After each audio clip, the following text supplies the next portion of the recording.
మోకాల నొప్పులకు ఎటువంటి సర్జరీ లేకుండా ఎపియాన్ పెయిన్ క్లినిక్ అందిస్తున్న అత్యాధునిక చికిత్స.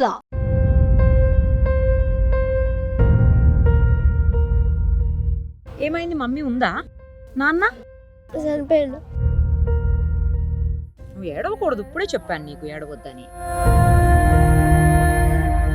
మీ అమ్మ నాన్న ఏమయ్యారు? లేరు మేడం, చనిపోయారు. ఎట్లా నాన్న? మా మమ్మీ ఏమో కాల పెట్టుకుంది.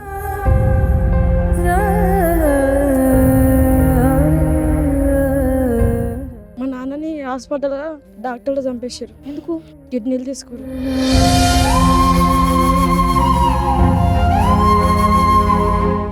ఏడవకు నాన్న. డాడీ ఆ మమ్మీ చంపిండు.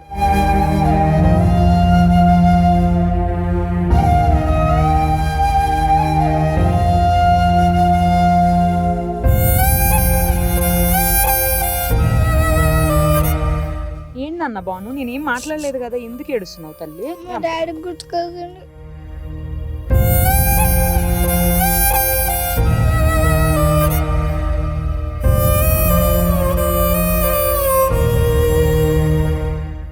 రకరకాల ప్రాబ్లమ్స్లో ఉన్న పిల్లలు ఉన్నారు. కొంతమందికి తల్లిదండ్రులు లేరు, కొంతమందికి తల్లి లేదు, కొంతమందికి తండ్రి లేరు. నేను ఎందుకు అడిగాను అంటే వాళ్ళు ఏ కండిషన్స్లో ఉన్నారు అనేది తెలియాలి ఒకటి.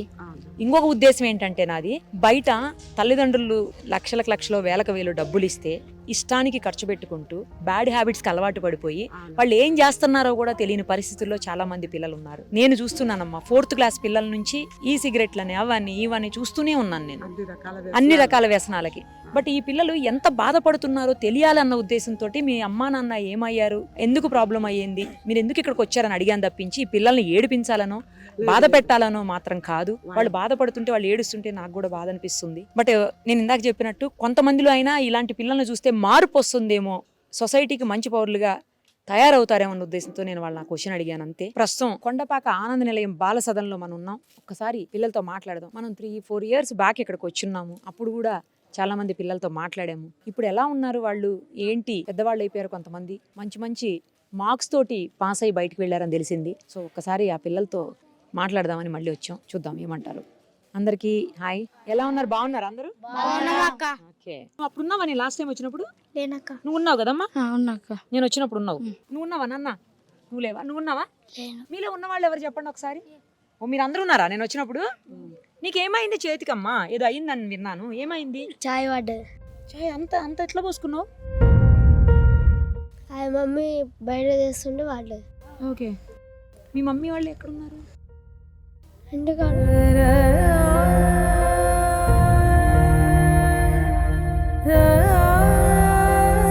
ఏమైంది? మమ్మీ ఉందా? నాన్న లేరమ్మా? ఎందుకు? నాన్న అంటే చనిపోయారా? వదిలేసారా మిమ్మల్ని? ఎట్లా చనిపోయాడు. నువ్వు ఒక్కడవేనా? తమ్ముడు కూడా ఉన్నాడా నీకు? ఓకే. ఏడవకు నాన్న, ఏం కాదు, ఏడవకు. ఏం చదువుతున్నావు? 6th క్లాసా? ఏం పేరు నాన్న? శివ. ఎలా ఉంది ఆనంద నిలయంలో బాల సదన్? బాగుందా? బాగా చదువుతున్నావా మరి? ఏమైతావు పెద్ద అయ్యాక చెప్పు నాకు. ఆర్మీకి వెళ్తావా? నీకు ఇష్టమా ఆర్మీ అంటే? నువ్వు ఏడవకూడదు, ఇప్పుడే చెప్పాను నీకు ఏడవద్దని. మంచిగా చదువుతున్నావా మరి? నువ్వు క్లాస్లో ఏ ర్యాంక్ వస్తుంది నీకు? ఫస్ట్ ర్యాంక్ తెచ్చుకోవాలని అనిపిస్తుంది. ఇప్పుడు ఏ ర్యాంక్లో ఉన్నావు చెప్పు? 10th ర్యాంక్లో ఉన్నావా? మరి నెక్స్ట్ టైం నేను వచ్చినప్పుడు ఫస్ట్ ర్యాంక్ తెస్తావా? నిజమేనా? ఓకే. నీకు ఏమి ఇష్టం, ఏం తింటావు ఎక్కువ? ఆపిల్ తింటావా? ఏ ఊరు మీది? యాదగిరిగుట్ట. నువ్వేం చదువుతున్నావు? కొడతావా ఏంటి? తాడని అంత సీరియస్ గా చెప్తున్నావు. ఏమైంది నాన్న చేతికి? ఎందుకు కాలింది? మా మమ్మీ చచ్చిపోతే. మీ మమ్మీ చచ్చిపోతే నీకు కాలిందా? కాల్చుకుంది. ఫైర్ యాక్సిడెంట్ లోనా? ఎప్పుడమ్మా? నేను చిన్నగా ఉన్నప్పుడా? నాన్న లేడా నీకు? ఉండు. మరి ఎవరు తీసుకొచ్చారు ఇక్కడికి? మా డాడీ. డాడీ ఎక్కడ తెచ్చిపోయిండా? వస్తాడా ఎప్పుడన్నా చూడ్డానికి? నువ్వు పక్కనే ఉన్నావా మీ అమ్మకి యాక్సిడెంట్ అయినప్పుడు? పట్టుకున్నావా అమ్మని? అమ్మా ఏం చేసినావు? పట్టుకుంటే నాకు కాలింది. అమ్మను పట్టుకున్నావా? ఎలా కాలింది అమ్మకు? గ్యాస్ నన్ను పోసుకొని చచ్చిపోయింది. అమ్మ కావాలని చేసుకుందా లేకపోతే యాక్సిడెంట్ అయిందా? తెలీదు నీకు ఏమి? బాగా చిన్నగా ఉన్నావా అమ్మ నువ్వు? మీ అన్నయ్య ఉన్నాడా? ఏం చేస్తాడు మీ అన్నయ్య? ఏం చదువుతున్నాడు? ఎక్కడున్నాడు? ఇక్కడే ఉన్నాడా? ఏం చదువుతున్నామ్మా? ఏం పేరు నీ పేరు? లక్కీ. అసలు పేరేంటి? శశివరుణ్. ఇక్కడే చదువుతున్నావా? ఎప్పటి నుంచి ఉన్నావు ఇక్కడ? 4th. 2 years నుంచి ఉన్నావా? ఏమైంది అన్న మీ మమ్మీకి? మా మమ్మీ డాడీ గ్యాస్ నూనె పోసుకొని చచ్చిపోతా అన్నది. ఆయనతో డాడీ ఏమండు సరే అన్నాడు. ఆయనతో గ్యాస్ నూనె పోసుకొని పుల్లగిక్కొని అంట పెట్టుకుంది. దగ్గరికి పోయిండు ఎత్తుకుంది. ఆయన తల్లిలు పట్టుకొచ్చిర్రు పోసిర్రు. నువ్వు ఉన్నావమ్మా అప్పుడు అక్కడే? కాదు, నేను స్కూల్లో ఉన్నా. నాకు మా నాన్నమ్మ చెప్పింది. బాగా చదువుకుంటున్నావా మరి? ఏమైతావు పెద్దయ్యాక? పోలీస్. నువ్వేమైతావు పెద్దయ్యాక? డాక్టర్. నీకు డాక్టర్ ఇష్టమా? మరి బాగా చదువుతావా? మంచిగా చదువు, ఓకేనా? ఏమైతావు నాన్న పెద్ద అయిన తర్వాత? Police officer. నువ్వు పోలీస్ ఆఫీసరేనా? ఏ కమాన్, సూపర్. బాగా చదువుతున్నావా మరి? మంచిగా చదవాలి. పోలీస్ ఆఫీసర్ అవ్వాలంటే బాగా చదవాలి. ఏం చేస్తావు పోలీస్ ఆఫీసర్ అయ్యి? పోలీస్ ఆఫీసర్ అయ్యి అందరినీ చూసుకుంటా. అందరినంటే ఇట్లా హాస్టల్స్ ఉంటే ఏమైనా ప్యాడ్లు బుక్స్ ఇట్లా కొనుక్కొని వస్తా. నీ పేరేంటి నాన్న? కిరణ్ కుమార్ అక్క. ఏం చదువుతున్నావు కన్నా? 8th class. 8th క్లాసా? ఏ ఊరు నాన్న? ఎర్రవల్లి. అంటే ఎక్కడది? ఇటుకాల దగ్గర. ఎలా వచ్చావు? ఎప్పుడు వచ్చావు అసలు ఇక్కడకు? 4th ending లో వచ్చినాక. అంటే ఏ ఇయర్? 2-3 years బ్యాక్ వచ్చావా? 4 years? 2-3 years బ్యాక్ వచ్చిన. ఎలా వచ్చావు నాన్న? మా బాబాయ్ తీసుకొచ్చింది. మీ అమ్మ నాన్న ఏమయ్యారు? లేరు మేడం, చనిపోయారు. ఎట్లా నాన్న? మా మమ్మీ ఏమో కాల పెట్టుకుంది.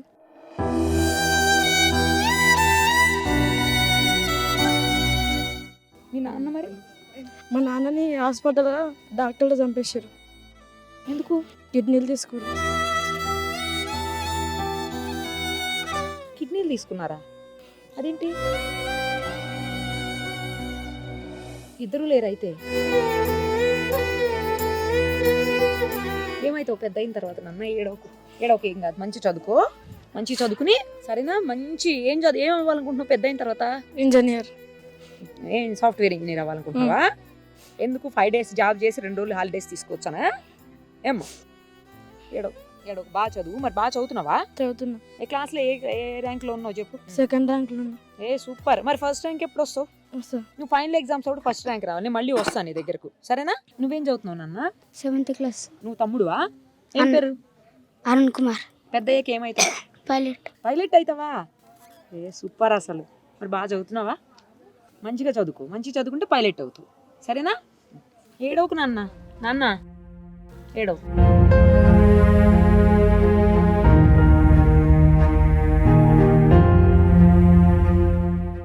ఏం చదువుతున్నా? 9th class. ఏం పేరు నీ పేరు? నరేష్. ఎప్పుడు వచ్చావు? 2nd class. నేను లాస్ట్ టైం వచ్చినప్పుడు ఉన్నావు కదా నువ్వు? 4th చదువుతున్నావు? 5th అప్పుడు? 5th క్లాస్ అనుకుంటా. 5th 6th చదువుతున్నట్టున్నావు కదా? పెద్దోడు అయిపోయావు. ఎలా వచ్చావు అమ్మా ఇక్కడకు? అమ్మ నాన్న చనిపోయారని ఇక్కడ వేసారు. ఎవరు వేసారు? నాన్న వాళ్ళ ఫ్రెండ్ ఇట్లా ఉంటే ఇక్కడ వేసి, అంటే నాన్న వాళ్ళ ఫ్రెండ్ చేతిలో పెట్టి చనిపోయి ఇక్కడ వేసిన. ఎందుకు చనిపోయారు నాన్న? తెలియదు. బాగా చిన్న పిల్లోడు అప్పుడా? ఏమైతావు పెద్ద అయిన తర్వాత? ఐఏఎస్. మరి బాగా చదువుతున్నావా? ఏ ర్యాంక్ చెప్పు నీకు క్లాస్లో? 12th rank. మంచి బాగా చదువుకోవాలంటున్నావు కదా, మరి ఏడవకుండా చదువుకోవాలి కదా నువ్వు, అవునా? మరి ఏం చదువుతున్నావు నాన్న? 5th class. ఏం పేరు నీ పేరు? ఠాగూర్ వాసుదేవ భవ. వెరైటీగా ఉంది నీ పేరు. ఎవరు పెట్టారు? Mummy daddy. నువ్వేంటి యూనిఫామ్ వేసుకోకుండా ఇది వేసుకున్నావు? స్పెషలా నువ్వు? మరి ఎందుకు వేసుకున్నావు వైట్ డ్రెస్? ఆరలేదా? ఓకే. ఎప్పుడు వచ్చావమ్మా ఇక్కడికి నువ్వు? 3rd class. ఇప్పుడు ఏ class? 5th class. 2 years back వచ్చావా? ఎలా వచ్చావు? ఎవరు తీసుకొచ్చారు? తాతయ్య వాళ్ళు. ఎందుకు తెచ్చారు నాన్న? అయితే డాడీ ఏమో మమ్మీ చంపినందుకనే. ఎవరెవరిని చంపారు? Daddy mummy చంపిండు.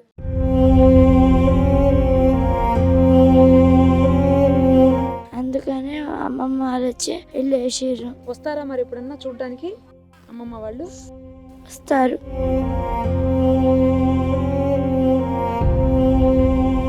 పెద్ద అయిన తర్వాత ఏమవుతావు? ఐఏఎస్ అవుతావు. ఏడవ అన్న ఠాకూర్. ఏడవకు లేదు ఏడవకు అమ్మా, ఏడవకు.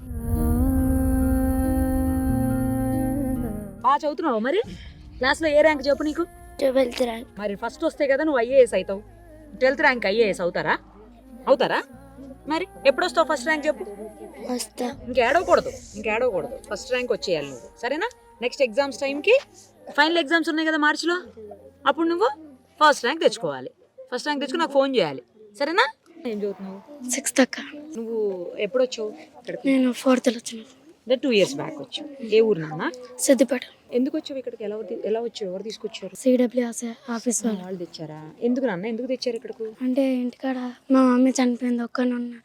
మా డాడీ అంటే తీసుకురాలేక మా డాడీ ఒక్కడే ఉంటాడని నన్ను ఇక్కడ వేసారు. మీ డాడీ మరి వస్తారా ఎప్పుడన్నా చూడడానికి? అప్పట్లో వచ్చేటాడు, ఇప్పుడు వస్తాడు అక్క. రావట్లేదు అసలు. ఏమైతావు పెద్ద అయిన తర్వాత? ఆర్మీ. ఆర్మీ నువ్వు కూడా? సూపర్, మంచి మంచి డెసిషన్స్. నువ్వు బాగా చదవాలి మరి ఆర్మీకి వెళ్ళాలంటే, తెలుసు కదా. బాగా చదువుకోయే, సరేనా? ఏంటన్న బాను, నేనేం మాట్లాడలేదు కదా, ఎందుకు ఏడుస్తున్నావు తల్లి? మా డాడీ గుర్తుకోకండి.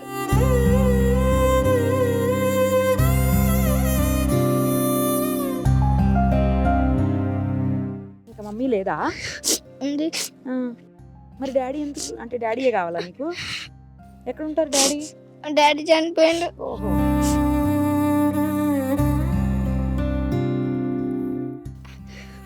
మా మమ్మీ వస్తుందా అమ్మ అప్పుడప్పుడు? వస్తుందా? వెళ్తావా నువ్వు కూడా ఇంటికి ఎప్పుడైనా? ఏం చదువుతున్నావు ఇప్పుడు? 6th class. మరి పెద్ద అయిన తర్వాత ఏమవుతావు? పోలీస్. ఏయ్ కమాన్, పోలీస్. బాను ఐపీఎస్ అంతేనా? మరి బాగా చదువుతున్నావా? క్లాస్లో ఏ ర్యాంక్? Second rank. సెకండ్ ర్యాంకా? ఫస్ట్ ర్యాంక్ ఎప్పుడు వస్తావు మరి? ఫస్ట్ ర్యాంక్ ఎప్పుడు? ఫైనల్ ఎగ్జామ్స్లలో వస్తావా? మరి నాకు ఫోన్ చేస్తావా ఫస్ట్ ర్యాంక్ తెచ్చుకొని? ఏంది, కంపల్సరీ రావాలి. ఫస్ట్ ర్యాంక్ నాకు ఫోన్ చేయాలి, నేను మళ్ళీ వస్తా. నీకేం కావాలో చెప్పు, మీ అందరికి ఏం కావాలో నేను అప్పుడు తీసుకొని వస్తాను అందరికి, సరేనా? ఎగ్జామ్స్ అయిపోయినాక ఫోన్ చేయండి, ఓకేనా? ఏడోకే, సరేనా? మిమ్మల్ని చూస్తే నాకు ఏడుపు వస్తుంది, ఏడోకు, సరేనా? ఏం చదువుతున్నావు నాన్న? 8th class. 8th క్లాసా? ఏం పేరు? కార్తిక్. కార్తీక్. ఎప్పుడు వచ్చావు ఇక్కడకు? 3rd క్లాస్లో. 3rd క్లాస్లో వచ్చావు. అంటే లాస్ట్ టైం నేను వచ్చినప్పుడు ఉన్నావా? అప్పుడు నాకు గాలింది, హాస్పిటల్. ఎందుకు గాలి పెట్టుకున్నావు? ఓ, ఎందుకు? వాటర్ పోసుకున్నావా? ఏం పడింది? ఆ డాంబర్ పడ్డది మీద. డాంబర్ పడిందా? ఎందుకు పడింది? అక్కడికి వెళ్ళి అట్లా చూస్తున్నావా? చూస్తుంటే మీద పడిందా? ఎలా వచ్చావు నాన్న ఇక్కడకు? అది మా అమ్మాయిలే అని పేరు, మా మామయ్య వదిలికొచ్చి. మీ నాన్న మరి? అది జ్వరం వచ్చి సాదాగా చచ్చిపోయాడు. మీ అమ్మ? కాల పెట్టుకుంది. ఏమైతావు పెద్ద అయిన తర్వాత? డాక్టర్. డాక్టర్ ఏం చేస్తావు? చెప్పు, అందరికీ ట్రీట్మెంట్ ఇస్తావా మంచిగా? ఏ ర్యాంక్లో ఉన్నావు క్లాస్లో? 9th ర్యాంక్లో ఉన్నావు. మరి ఫస్ట్ ర్యాంక్ రావాలి కదా నువ్వు, లేకపోతే రాదు కదా నీకు. డాక్టర్ సీట్ రావాలంటే ఫస్ట్ రావాలి కదా. వస్తావా మరి? బాగా రాస్తావా ఈసారి ఎగ్జామ్స్? మిమ్మల్ని అందరినీ ఎగ్జామ్స్ మంచిగా రాసి మంచి మార్క్స్ తెచ్చుకుంటే అంట ఫ్లైట్లో తీసుకెళ్తారంట, ఇందాక చెప్పారు, విన్నావు కదా. మరి వస్తారా? అమ్మ కంటే ఒకరికో ఇద్దరికో అమ్మ అవుతాం, బట్ మీరు ఇంతమంది పిల్లలకి అమ్మాయి అందరినీ మంచిగా చూసుకుంటున్నారు. రకరకాల ప్రాబ్లమ్స్లో ఉన్న పిల్లలు ఉన్నారు. కొంతమందికి తల్లిదండ్రులు లేరు, కొంతమందికి తల్లి లేదు, కొంతమందికి తండ్రి లేరు. నేను ఎందుకు అడిగాను అంటే వాళ్ళు ఏ కండిషన్స్లో ఉన్నారు అనేది తెలియాలి ఒకటి. ఇంకొక ఉద్దేశం ఏంటంటే నాది, బయట తల్లిదండ్రులు లక్షలో వేలకు డబ్బులు ఇస్తే ఇష్టానికి ఖర్చు పెట్టుకుంటూ బ్యాడ్ హ్యాబిట్స్కి అలవాటు పడిపోయి వాళ్ళు ఏం చేస్తున్నారో కూడా తెలియని పరిస్థితుల్లో చాలా మంది పిల్లలు ఉన్నారు. నేను చూస్తున్నానమ్మా, 4th క్లాస్ పిల్లల నుంచి ఈ సిగరెట్లని అవన్నీ ఇవన్నీ చూస్తూనే ఉన్నాను నేను, అన్ని రకాల వ్యసనాలకి. బట్ ఈ పిల్లలు ఎంత బాధపడుతున్నారో తెలియాలన్న ఉద్దేశంతో మీ అమ్మా నాన్న ఏమయ్యారు, ఎందుకు ప్రాబ్లం అయ్యింది, మీరు ఎందుకు ఇక్కడికి వచ్చారని అడిగాను తప్పించి ఈ పిల్లల్ని ఏడిపించాలనో బాధ పెట్టాలనో మాత్రం కాదు. వాళ్ళు బాధపడుతుంటే, వాళ్ళు ఏడుస్తుంటే నాకు కూడా బాధ అనిపిస్తుంది. బట్ నేను ఇందాక చెప్పినట్టు కొంతమందిలో అయినా ఇలాంటి పిల్లల్ని చూస్తే మార్పు వస్తుందేమో, సొసైటీకి మంచి పౌరులుగా తయారవుతారేమో అన్న ఉద్దేశంతో నేను వాళ్ళ క్వశ్చన్ అడిగాను అంతే.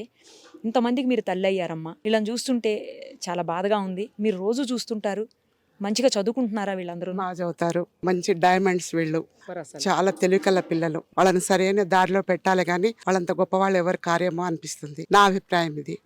ఈ భాగ్యాన్ని కల్పించింది నాకు మన చైర్మన్ రమణాచారి గారు, లతా రమణాచారి గారు, వెనిశెట్టి రాజమౌళి గారు, ఈ బాలసదన్ చైర్మన్ అంజమ్మ గారు, ఇక్కడ ఉన్నటువంటి యొక్క వృద్ధాశ్రమ వాసులందరి సహకారం ఉంది మాకు. దాంతో పిల్లలు కూడా వాళ్ళ యొక్క ఆశీస్సులు ఉన్నవి, మాకు అండదండలు ఉన్నాయని చెప్పేసి మీకు మనవి చేస్తున్నానమ్మా. నేను లాస్ట్ టైం వచ్చినప్పుడు కూడా పిల్లలందరూ నాకు చాలా మంది మాట్లాడారమ్మా. మళ్ళీ వీళ్ళందరితో మాట్లాడడం సంతోషంగా ఉంది. సేమ్ టైం కొంతమంది పెద్దోళ్ళు అయ్యారు, బాగా అనిపిస్తుంది. కొందరు వెళ్ళిపోయారు, అవును, మంచి మార్క్స్ తోటి. మంచి మార్క్స్ తో మళ్ళీ కొందరు ఇది ఎట్లయినా కానీ పాత నీరు పోతుంటే కొత్త నీరు వచ్చినట్టుగా అవుతుంది. ఇప్పుడు 10th మంచి మార్క్స్ తెచ్చుకుంటారని అనుకుంటున్నాము, ఆశిస్తున్నాము. వాళ్ళని అభినందించడానికి రెడీగా ఉన్నాము. మేము అందరం కూడా బాగా చదువుతారు, మంచి వసతులు కూడా ఇక్కడ బాగా కల్పించారు పెద్దలు, ఎలాంటి లోటు లేదు. అది వాళ్ళకే తెలియాలి. వాళ్ళు నిజంగా నా ప్రేమ ఏమో కానీ వాళ్ళ ప్రేమ చాలా ఎక్కువ ఉంది అనిపిస్తుంది. ఇందాక ఇక్కడ మీరు మాట్లాడేటప్పుడు నన్ను లాక్కొస్తున్నారు ఊరికే, మన పాత్ర లేనప్పుడు మనం అనవసరం అక్కడ అని అక్కడ వెళ్ళి కూర్చుంటే నువ్వు వెళ్ళకపోతే మేము రామని చెప్పేసి చిన్న పిల్లలు వచ్చారు. అది చాలా సంతోషం అనిపిస్తుంది. చాలా చిన్న ప్రేమ చూపిస్తే ఎంతో ఉప్పొంగిపోయే పరిస్థితి. నేను కూడా జవహర్ బాల్ భవన్లో సూపరింటెండెంట్గా రిటైర్ అయ్యాను. సరే ఒకరోజు సార్ రమణాచారి గారు మీరు ఎందుకు సేవ చేయకూడదు పిల్లలకు అని అడిగారు. కొన్ని పరిస్థితుల వల్ల ఒక సంవత్సరం వరకు రాలేకపోయాను. తర్వాత ఇది కరెక్టే మన నిర్ణయము అనిపించి ఇక్కడ ఈ సేవా భాగ్యం నాకు కలిగింది.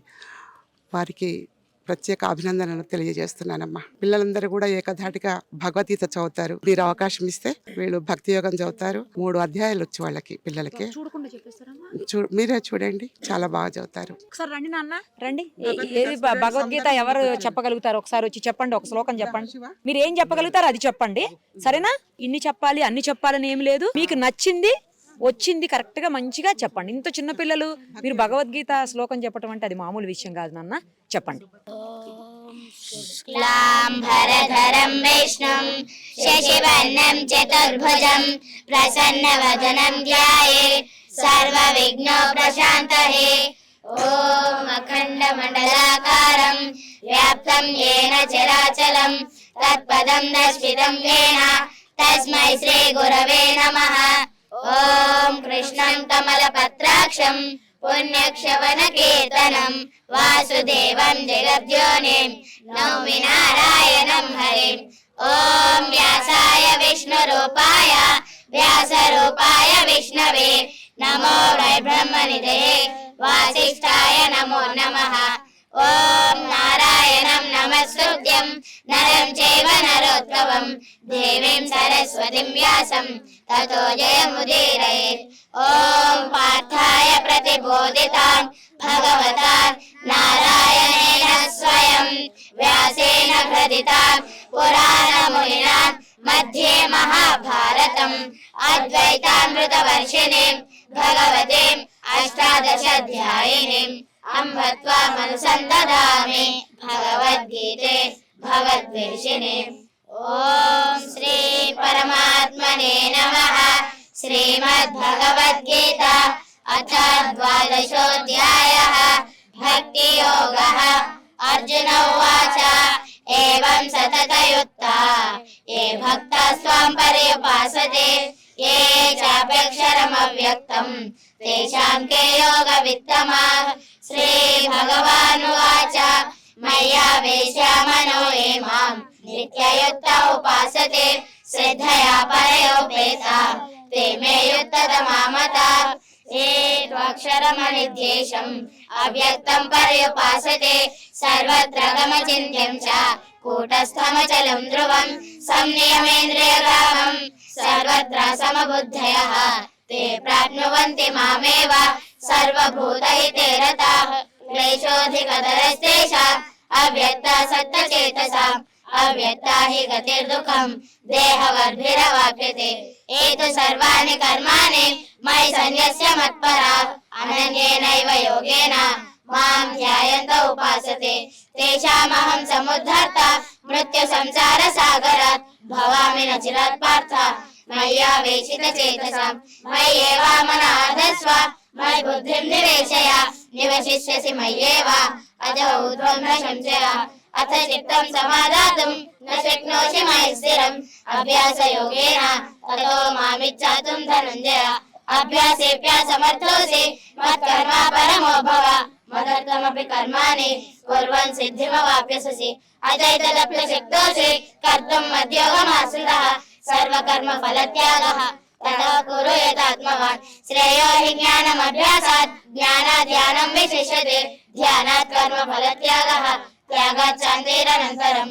अद्वेष्टा सर्वभूतानां मैत्रः करुण एव च निर्ममो निरहङ्कारः समदुःखसुखाक्षमी सन्तुष्टः सततं योगी यदात्मा दृढनिश्चयः.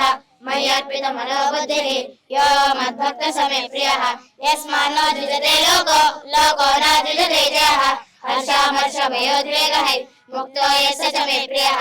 अनपेक्षः शुचिर्दक्षः उदासीनो गजविदः सर्वारम्भ परित्यागी यो मद्भक्त समे प्रियः यो न हृष्यति न द्वेष्टि न शोचति न काङ्क्षति शुभाशुभा परित्यागी भक्तिमान् मे समे नरः समशत्रौ च मित्रे च तथा मानावमानयो शीतोष्णसुखदुःखेषु समसङ्गविवर्जितः तुल्यनिन्दास्तुतिर्मौनि सन्तुष्टो येन केनचित् अनिकेतः स्थिरमतिः भक्तिमान् मे प्रियो नरः एतु धर्म्यामृतमिदं यदोक्तं पर्युपासते श्रद्धानामत्परमा भक्तास्तेतीव मे प्रिया ॐ तत्सदिति श्रीमद्भगवद्गीतासु उपनिषत्सु ब्रह्मविद्यायां योगशास्त्रे श्रीकृष्णार्जुन संवादे भक्ति योगो नाम द्वादशोऽध्यायः हरि ओम् तत्सत् వెరీ గుడ్ నాన్న, సూపర్. అసలు మీ అందరికి హ్యాట్స్ ఆఫ్.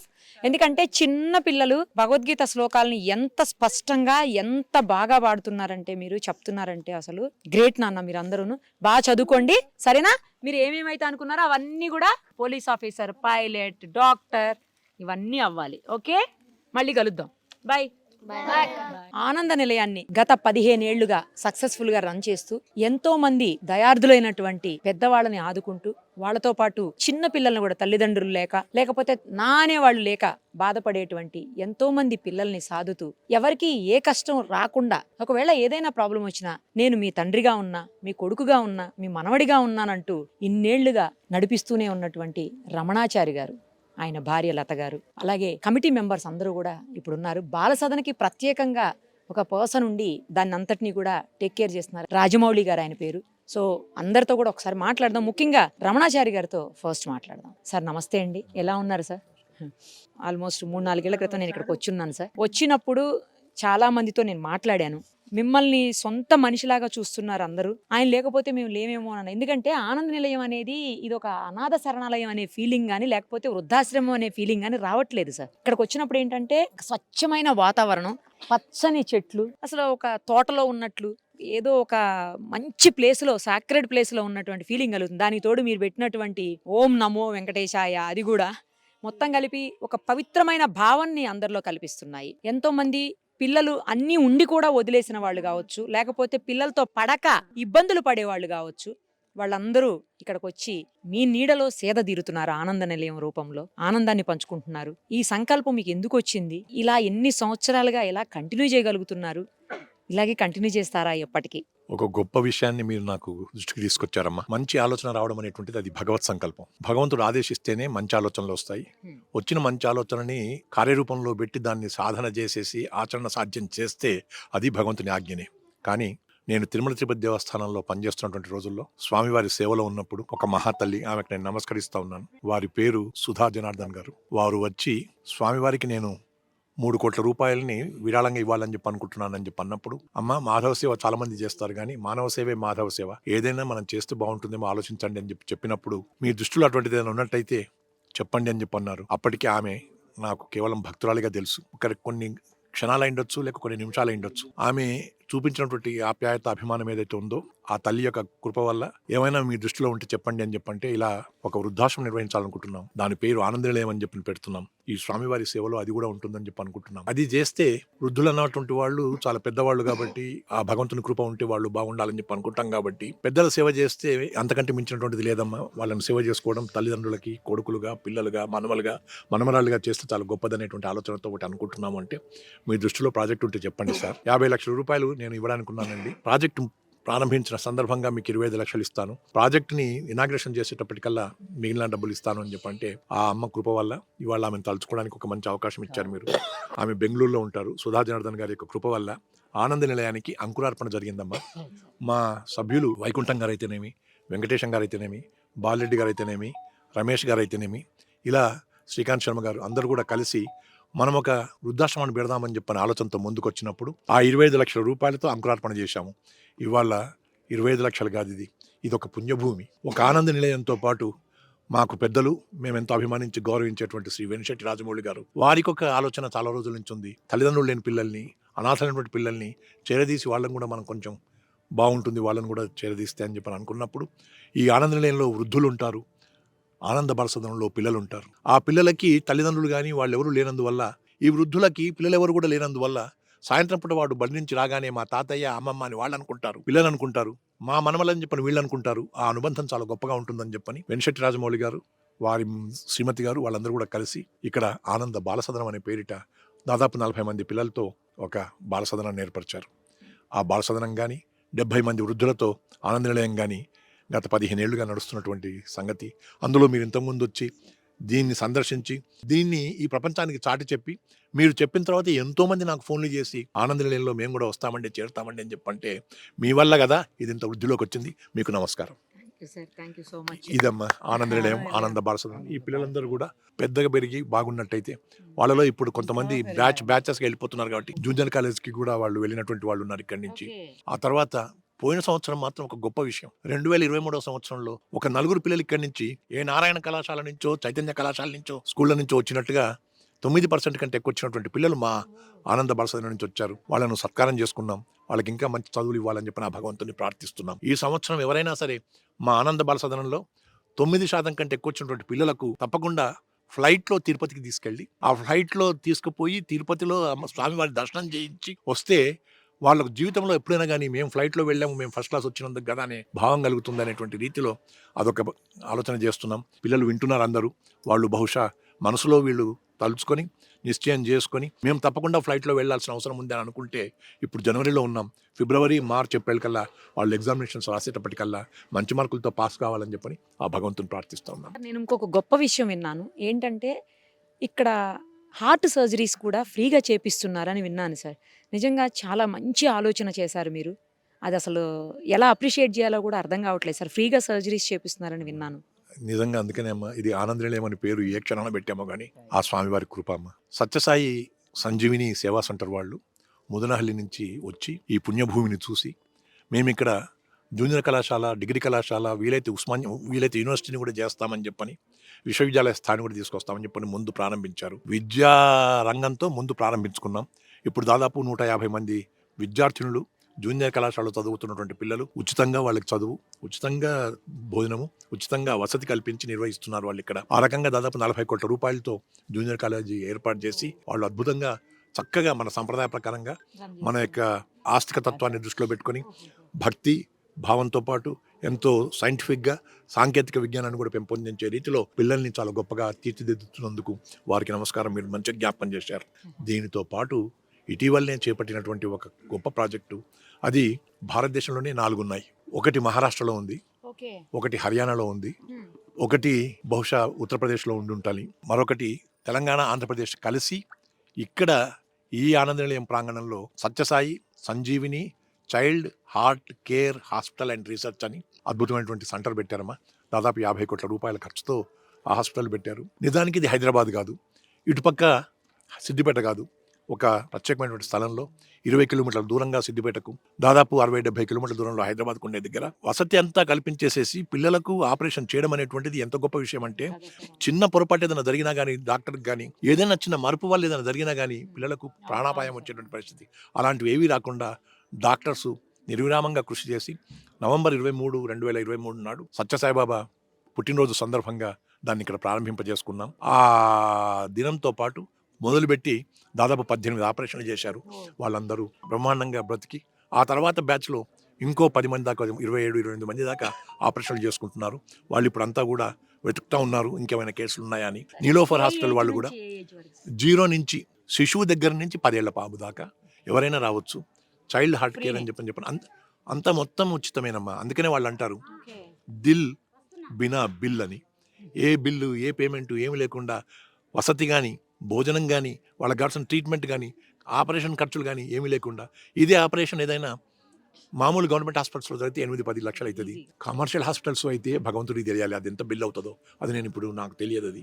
కానీ సత్యసాయి వాళ్ళు మాత్రం ఫ్రీగా చేయడం అనేటువంటి వల్ల వాళ్ళ తల్లిదండ్రులు వచ్చి కళ్ళలో నీళ్ళు తీసుకుంటుంటే ఎంత ఆనందం అనిపించిందో. ఎందుకంటే వాళ్ళు బతికారు. పిల్లలు మాతో పాటు నడిచి మాట్లాడుతూ, ఒక పాప ఎంత గొప్పగా చెప్పిందో, నేను ఇవాళ ఇక్కడ ఆపరేషన్ చేయించుకున్నాను కాబట్టి ఈ సెంటర్లో మళ్ళీ నేను వచ్చి డాక్టర్గా చేరి నేను హాస్పిటల్లో ఆపరేషన్స్ చేసి నేను కూడా కొంతమంది పిల్లలకు ఆపరేషన్లు చేసి వాళ్ళని బతికించడానికి నాకు భగవంతుడు శక్తి ఇవ్వాలని చెప్పని ఆ పిల్ల 5 ఏళ్ళో 6 ఏళ్ళ పిల్లను అన్నది.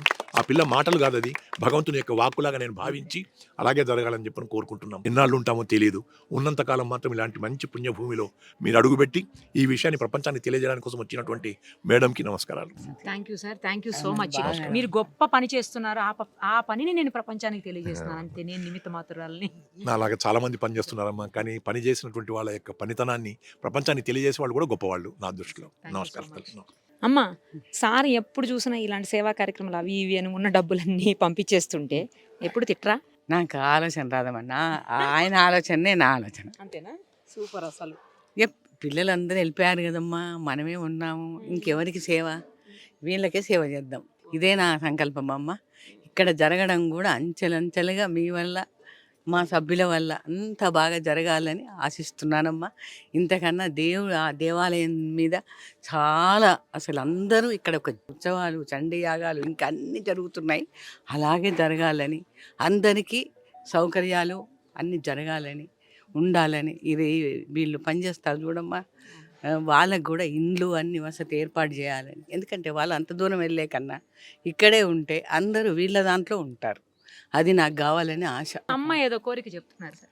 అమ్మా, ఒక మాట, ఇంట్లో ఆమె దీపం వెలిగిస్తేనే బయట వెలిగేది. ఇవాళ నేను కానీ ఆమె కానీ ఒకే ఆలోచనతో, ఒకే సంకల్పంతో ముందుకొచ్చాం. అలాగే మేము వెంకటేశం గారు వారి మిస్సెస్, మా వెంకట రాజమౌళి గారు వారి మిస్సెస్, మా వైకుంఠం గారు, కొమ్మవేలి శేఖర్ గారు, అమర్ గారు, బాలరెడ్డి గారు, మా సభ్యులందరం కూడా ఒకటే ఒక కోరిక, ఆనంద నిలయం బాగుండాలా, ఇక్కడ వాళ్ళందరూ బాగుండాలా.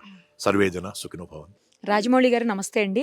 బాలసదనంలో ఉన్నటువంటి ఆనంద నిలయానికి సంబంధించిన బాలసదనంలో ఉన్న ఇంతమంది పిల్లలకు తాతలాగా దగ్గరుండి, తల్లిదండ్రులు లేకపోయినా, వాళ్ళ బంధువులు లేకపోయినా, నాన్న వాళ్ళు లేకపోయినా మీరు వాళ్ళకి హెల్ప్ చేస్తున్నారు, వాళ్ళని చదివిస్తున్నారు, ఈ స్థాయిలో పెట్టారు అని చెప్పి రమణాచారి గారు మిమ్మల్ని గొప్పగా చెప్తా ఉన్నారు మీ గురించి.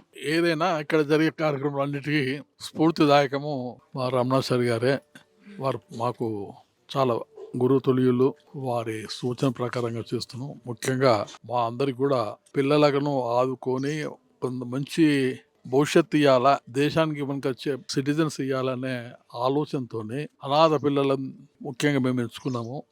సుమారు 35 నుంచి 40 మంది దాకా మా దగ్గర చేసే శక్తి ఉన్నది. ఇంకా మంచి వాళ్ళు వచ్చి తీసుకుని వారికి సేవ చేయాలి, వాళ్ళ అభివృద్ధి చేయాలి అలా తలపుతోనే చేస్తున్నాం తప్ప సేవాభావం తప్పితే వేరే ఆలోచన లేదు. వారికి ప్రతి వస్తువు, టూత్ బ్రష్ నుంచి కాళ్ళ చెప్పుల నుంచి ఆయిల్ కానీ, బట్టలు కానీ, మెడిసిన్స్ కానీ, మెడికల్ కేర్ కానీ వాళ్ళని బస్సులో పంపిస్తాము, బస్సులో తెప్పిస్తాము. వాళ్ళ కోసానికి సదా ఎమ్మడుండి చూసే ఒక తల్లి ఇన్ఛార్జ్ రమాదేవి గారు ఉన్నారు. వారు చూస్తున్నారు. మంచి చెడ్డ ఎప్పటికీ నెలకు 8 రోజులు 10 రోజులు ఎప్పుడు అవసరం ఉంటే అప్పుడు వచ్చిపోతున్నాము. దేనికైనా మా గురుతులు వారి సూచనల ప్రకారంగానే జరుగుతుంది. ఇక్కడిది ఒక ఆనంద నిలయం కాదు, ఒక ముక్తి స్థలం. ఇక్కడ మానవ సేవ, మాధవ సేవ రెండు కల్పితమైనవి. చాలా దగ్గరల్లా మీరు ఎన్నో వృద్ధాశ్రమాలు చూడొచ్చు. ఒక్క దగ్గర ఇవన్నీ దొరికేటి చాలా తక్కువ. వారి ఆలోచన ప్రకారంగా ఇక్కడ అన్ని మాధవ సేవ ఉన్నది, మానవ సేవ ఉన్నది. ఒక పుణ్యస్థలం. మీ ప్రపంచానికి ఈ విధంగా మీరు తెలియజేస్తున్నందుకు మా కృతజ్ఞతలు. మీరు వస్తుంటారా రాజమౌళి గారితో పాటు కలిసి మీ మనవాళ్ళను చూసుకునేకి? వస్తాం, నెలకోసారి. వీళ్ళందరినీ ఏమని పిలుస్తారు మిమ్మల్ని? అమ్మా నాన్న అంటారు. అమ్మా నాన్న అంటారా? మేము కూడా వచ్చినప్పుడు బిస్కెట్లు, చాక్లెట్లు, పన్నులు అన్ని తెస్తాం, బట్టలు పట్టిస్తాం, అన్ని చేస్తాం. వాళ్ళకు 20 రోజులు అయిందంటే పోదాం అని ఇదే ఆలోచన. ఇక్కడికి వచ్చేయాలనిపిస్తుంది. ఎక్కడ ఉంటారు మీరు మామూలుగా? ఉంది మాకు రూమ్ శ్రీనిలయం అని. ఎంత దూరంలో ఉంటారు? దగ్గరనే, సిటీలో ఉంటాము. హైదరాబాద్ ఉంటాం మేము. హైదరాబాద్ లో ఉంటారు. అప్పుడప్పుడు వస్తుంటారు 15 రోజులకి 20 రోజులకి? నెల అవుతుంది, ఒకసారి 15 రోజులు అవుతుంది. వచ్చేయాలనిపిస్తుందా? వస్తాం, ఉంటాము 4 రోజులు 5 రోజులు 6 రోజులు. ఇక్కడ 4-5 రోజులు. సుమన్ టీవీలో మీ పర్సనల్ అండ్ బిజినెస్ ప్రమోషన్స్ కోసం కింది నెంబర్కి కాంటాక్ట్ చేయండి.